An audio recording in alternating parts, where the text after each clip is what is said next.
पूरी दुनिया की निगाहें इस वक्त लंदन में मौजूद ऑक्सफोर्ड यूनिवर्सिटी की इस लैब पर टिकी है। पूरी दुनिया इस वक्त बस एक ही दुआ मांग रही है कि इस लैब में शुरू हुआ टेस्ट कामयाब हो। इस लैब के अंदर से अच्छी खबर बाहर आना बहुत जरूरी है। जरूरी है क्योंकि अच्छी खबर ही कोरोना के लिए बुरी खबर साबित होगी।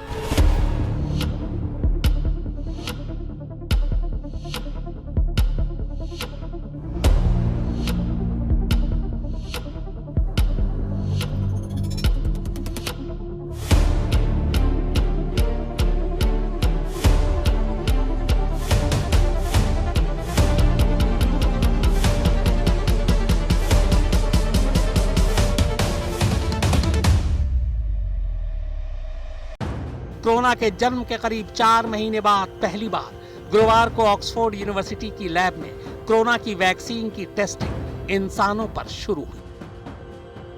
दुनिया में सबसे ज्यादा पैसे खर्च कर सबसे बड़ी डॉक्टरों की टीम के साथ करीब 6000 लोगों पर टेस्ट कर सबसे तेज और सबसे जल्दी तैयार करने की कोशिश की जा रही है कोरोना वायरस की वैक्सीन, जिसमें करीब 189 करोड़ रुपए की लागत से 21 से ज्यादा लैब में इसका ट्रायल किया जा रहा है। उम्मीद की जा रही है कि अगले 2 महीने में यानी जून तक ये वैक्सीन बनकर तैयार हो जाए और सितंबर आते आते इन लैब्स में तैयार हो जाएगी 10 लाख से भी ज्यादा vaccine.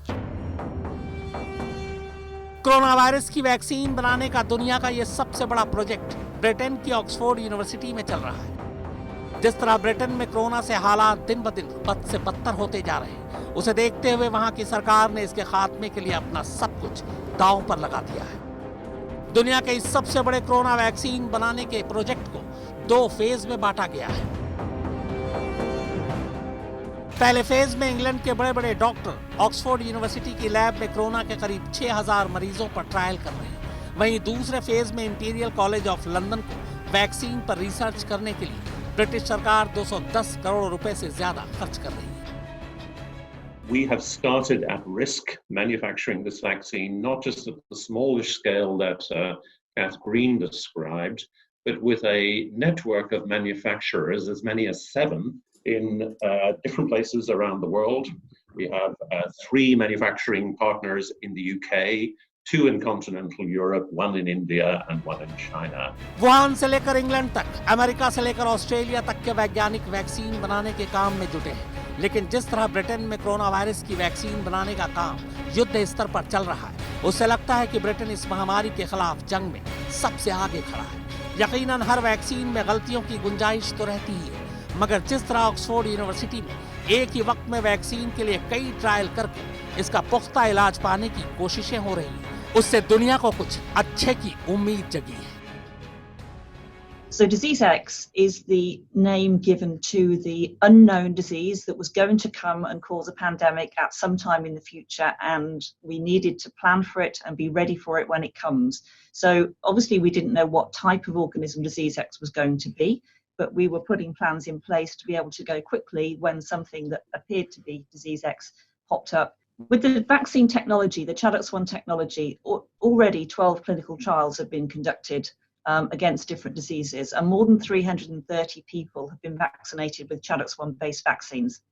Across the world, more than 6,000 people have been vaccinated with vaccines using a very similar technology. And this means we know a lot about this type of vaccination now.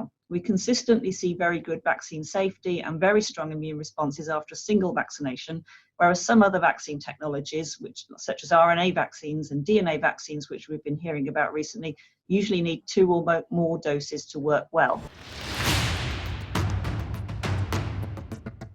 Corona virus से बचने के लिए Oxford university में दुनिया भर में इस्तेमाल हो रही अलग अलग दवाओं का ट्रायल जिन 5876 कोरोना मरीजों पर किया जा रहा है, उनमें कुछ तो इससे ठीक भी हो चुके हैं और उन्होंने खुद ही इस ट्रायल के लिए हामी भरी है। दरअसल रिकवरी नाम का ये प्रोजेक्ट कोरोना मरीजों की भागीदारी के बिना चल नहीं सकता, लिहाजा ऑक्सफोर्ड यूनिवर्सिटी ने इस ट्रायल के वॉलंटियर्स का ये इश्तिहार निकाला था। सबसे पहले आइए समझते हैं कि आखिर ये रिकवरी ट्रायल है क्या। रिकवरी ट्रायल यानी रैंडोमाइज्ड इवोल्यूशन ऑफ कोविड-19 थेरेपी। इस ड्रग का ट्रायल ऑक्सफोर्ड यूनिवर्सिटी की तरफ से कराया जा रहा है। ट्रायल में इंग्लैंड के कई हॉस्पिटल के डॉक्टर हिस्सा लेंगे। 5000 से ज्यादा कोरोना पॉजिटिव मरीजों पर किया जाएगा ट्रायल।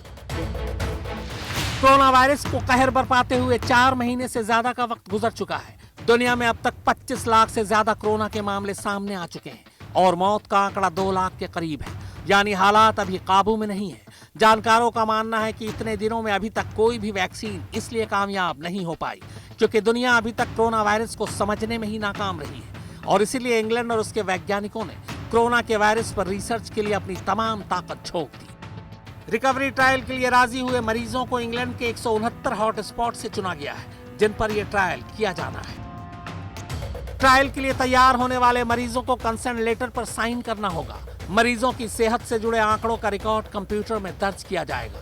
ड्रग्स के डेटाबेस के हिसाब से मरीज को ट्रीटमेंट का विकल्प दिया जाएगा। जिन मरीजों पर ट्रायल किए जा रहे हैं उनकी कोरोना की प्रक्रिया चलती रहेगी। मरीजों को कोरोना की दवा के अलावा ट्रायल के लिए और भी दवाएं दी जाएंगी। अभी तक कोई भी ऐसी दवा या वैक्सीन नहीं बन सकी है जो कोविड-19 को हराने में कामयाब रही हो। न ही पहले के वायरस के लिए बनाई गई वैक्सीन कोरोना वायरस पर असर कर रही है। इसीलिए दुनिया के अलग अलग देश वैक्सीन के लिए ट्रायल कर रहे हैं। इस ट्रायल के दौरान ये चेक किया जाएगा कि क्या कोई दूसरी दवा इसमें थोड़ा बहुत भी असर दिखा पा रही है। दुनिया के इस सबसे बड़े ट्रायल के दौरान जिन दवाओं का इस्तेमाल किया जाएगा उनमें ल्यूकस आर्थराइटिस और मलेरिया के लिए इस्तेमाल में आने वाली इस दवा का भारत सबसे बड़ा निर्माता है। कोरोना के दौरान भारत ने कई देशों को ये दवा पहुंचाई थी। इस दवा से इन्फेक्शन फैलने की रफ्तार तो धीमी हो जाती है मगर खत्म नहीं होती। बैक्टीरियल इन्फेक्शन को ठीक करने वाली एजिथ्रोमाइसिन एक एंटीबायोटिक है।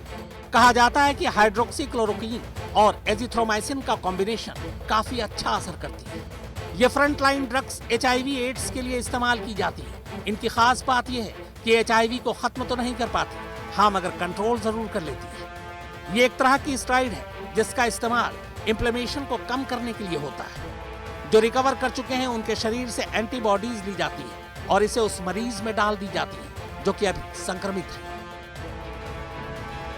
फिलहाल पूरी दुनिया में अभी तक कोरोना से लड़ने के लिए इन्हीं दवाओं और प्लाज्मा थेरेपी का इस्तेमाल किया जा रहा है। बहुत से मामलों में इन दवाओं ने असर भी किया, लेकिन सारे मामलों में यकीनी तौर पर यह नहीं कहा जा सकता कि ये दवाएं असर ही करेंगी।